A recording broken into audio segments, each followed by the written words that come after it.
Nusa Tenggara Timur melakukan penahanan terhadap 13 orang tersangka dalam perkara korupsi pengalihan tanah di Labuan Bajo pada tanggal 14 Januari 2021. 13 orang tersangka tersebut, 2 orang diantaranya berasal dari kota Kupang, 1 orang dari Jakarta. Baik, kita kembali di diskusi di Rumah Kebudayaan Nusantara Antasari bersama saya Elizabeth Prilia Carvalho. Kita hari ini akan membahas terkait dengan konflik tanah ulayat dan sudah bersama saya narasumber Parikart Bagun selaku tokoh adat Manggarai. Parikart, kita langsung saja berdiskusi terkait dengan masalah atau juga konflik tanah ulayat yang sampai hari ini masih terjadi. Anda melihat sendiri akar masalahnya itu seperti apa, Bapak? Akar masalahnya bukan di masyarakat, tetapi di masalah struktural. Karena masyarakat yang hidup dalam tradisi sangat panjang, mereka tuh tahu bagaimana mengelola tanahnya, dan mereka tahu ini tanah wilayah mereka dan mana tanah wilayah komunitas lain. Tapi tiba-tiba datanglah perubahan, dan mungkin seiring dengan datangnya program pariwisata di Labuan Bajo, tanah mereka tiba-tiba, dan bukan yang tiba-tiba, dan di luar pengetahuan mereka itu disertifikat. Nah, proses sertifikasi ini tanpa pengetahuan mereka. Dan dalam kasus yang sekarang ini, dalam beberapa pekan terakhir dihebohkan, ada kasus di daerah Sepanggi, itu Kecamatan Bole. Sebanyak 563 sertifikat itu dikeluarkan oleh kelompok mafia yang diduga berkolaborasi dengan Badan Pertanahan Labuan Bajo untuk melakukan sertifikat itu tanpa proses adat, tanpa sepengetahuan mereka. Dan yang lebih mencengangkan lagi, yang mengeluarkan ini alas haknya dikeluarkan oleh desa yang jauh di luar Pulau Flores. Dari objek tanah yang di Pulau Flores, yang mengeluarkan alas haknya adalah mafia yang berada di desa Batu Tiga, yang berada di Pulau Bole, yang terpisah oleh laut dengan Pulau Flores. Dan ini mereka kemudian disadarkan bahwa tanah mereka sudah berpindah tanah, dan tidak ada satu orang pun dari wilayah itu yang mendapatkannya. Lalu ini sudah dilaporkan ke kepolisian, ke Barreskrim, dan kami menunggu sebetulnya penyelesaian yang adil. Jadi akar masalahnya bukan pada masyarakat. Kami lihat akar masalah itu adalah di persoalan struktural mafia yang berkolaborasi dengan Badan Pertanahan. Nah, sejauh itu yang kami dapat simpulkan. Oke, masalahnya ada di mafia yang berkolaborasi dengan Badan Pertanahan. Ini pasti kan sudah diketahui oleh pemerintah daerah pastinya. Ya. Apa yang sebenarnya harus dilakukan, Pak, untuk memutus rantai ini? Nah, ini ironi sebetulnya. Banyak orang yang tahu, karena media juga sudah menyuarakannya. Tetapi kami, saya dan teman-teman masyarakat, warga masyarakat betul dibuat frustrasi. Karena ini sudah disampaikan ke seluruh pemangku kepentingan, antara lain yang diamplifikasi di media massa. Tetapi belum ada tanggapannya.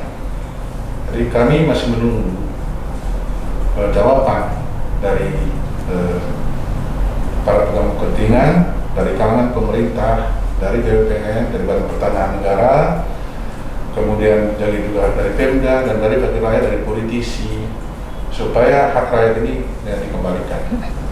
Sebab kalau dia tidak dikembalikan, maka dampaknya jangka panjang dan jangka pendek pun juga akan berbahaya. Berbahaya pertama, kehidupan masyarakat menjadi kacau.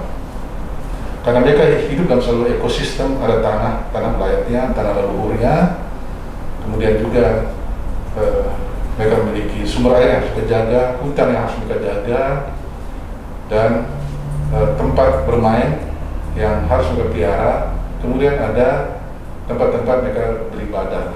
Nah, ini semua sudah dikacaukan karena salah satu pilar ekosistem yang di tanah, dan itu tanah hilang ulayat. Jadi kami khawatir bahwa kekacauan budaya akan terjadi, guncangan budaya akan terjadi, lalu kami mulai melihat bahwa masa depan kami terancam. Itu saja sebetulnya. Oke, sekarang Labuan Bajo sudah ditetapkan sebagai destinasi wisata premium. Pasti akan ada investasi yang masuk ke sana, pembangunan di sana yang diklaim bahwa sudah dapat izin dari pemerintah pusat. Untuk masyarakatnya sendiri, ini kan pasti hak-hak mereka pasti akan mereka akan kehilangan hak-hak mereka terkait dengan tanah ulayat ataupun juga penopang perekonomian mereka. Bagaimana, Pak? Jadi kami menyambut baik dengan program ini. Kami juga tidak menolak. Kami juga berterima kasih dan membuka tangan selebar-lebarnya atas kedatangan para investor. Karena tidak mungkin sebuah kemajuan juga tanpa ada orang yang menanamkan modalnya. Hanya saja, jangan sampai semua proses ini melanggar, menginjak keadilan. Jangan sampai hak-hak dirampas, dirampok, karena itu kejahatan. Jadi kami sebetulnya bukan menolak, kami justru menerima dan menyambut. Tapi yang kami tahu adalah kejahatan mafia yang merampas begitu saja. Kalau misalnya tanah itu didapat melalui proses jual beli yang sah dan sesuai dengan tata sopan santun, sesuai dengan hukum, sesuai dengan prinsip moral, menurut kami itu tidak ada masalah. Masalahnya justru di luar pengetahuan masyarakat kami, tanah itu diambil alih.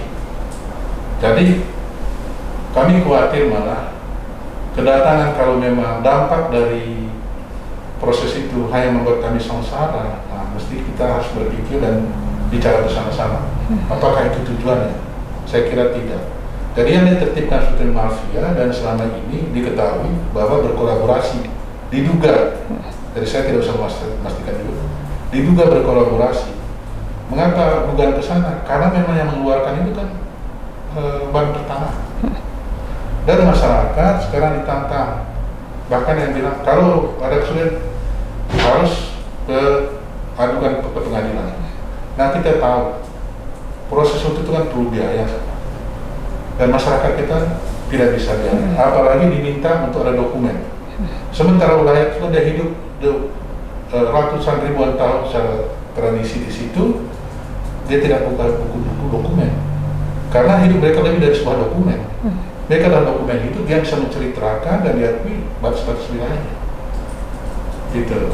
Baik, selain tokoh adat Manggarai atau ada lembaga-lembaga lain yang turut membantu masyarakat adat ini untuk memperjuangkan hak-hak mereka terkait tanah ulayat ini, Bapak? Kami sudah mengadu ke lembaga Kongres Rakyat Flores. Itu lembaga sosial budaya yang melakukan advokasi. Kemudian kami juga mengadu ke lembaga Setara, Institut Setara. Lalu sekarang belakangan ini kami mengadu ke Rumah Kebudayaan Nusantara untuk mengkonsolidasikan semua cerita ini menjadi suara yang lebih lantang untuk disampaikan ke publik. Jadi kami akan memperjuangkan ini dan kami berharap bahwa keadilan akan datang ke Flores, terutama di Labuan Bajo yang sekarang ini menjadi porak-poranda oleh kebengisan, oleh keganasan dari para mafia. Mafia ini luar biasa dan kami benar-benar dibuat tidak berdaya. Tapi ada alangkah ironis kalau negara yang mempunyai perangkat hukum dan segala macam tidak bisa menertibkannya. Nah, tuntutan kami, hak tanah-tanah yang diambil secara tidak sah itu dikembalikan segera mungkin. Nah, kalau tidak diselesaikan, kami berpikir bahwa ada berpotensi untuk menimbulkan keresahan di kalangan kami. Dan kalau keresahan, maka kebahagiaan hidup kami yang sudah dirasakan secara turun-temurun itu akan menjadi sesuatu yang merugikan, dan yang kami khawatirkan anak-anak kami, generasi berikutnya, mereka ketiadaan tanah, dan akhirnya mereka lari meninggalkan Manggarai ke tempat-tempat lain. Kita lihat beberapa daerah yang diokupasi habis-habisan, akhirnya masyarakat yang tersingkir, dimarginalisasi. Apakah itu tujuan dari semuanya ini? Kan tidak. Jadi karena itu melalui medium ini saya menghimbau supaya hak rakyat, hak ulayat atas tanah di Manggarai Barat dikembalikan. yang didapat melalui proses yang tidak adil, melawan kebaikan, melawan keadilan. Baik, terima kasih Pak Richard Bangun atas waktunya. Demikian diskusi kami bersama dengan Pak Richard Bangun terkait dengan konflik tanah ulayat di Labuan Bajo. Boleh saja Labuan Bajo ditetapkan sebagai destinasi wisata premium, namun kalau hak-hak masyarakat adat diambil itu merupakan sebuah kejahatan. Demikian diskusi kita di Rumah Kebudayaan Nusantara Antasari. Kita bertemu kembali di diskusi menarik lainnya. Terima kasih.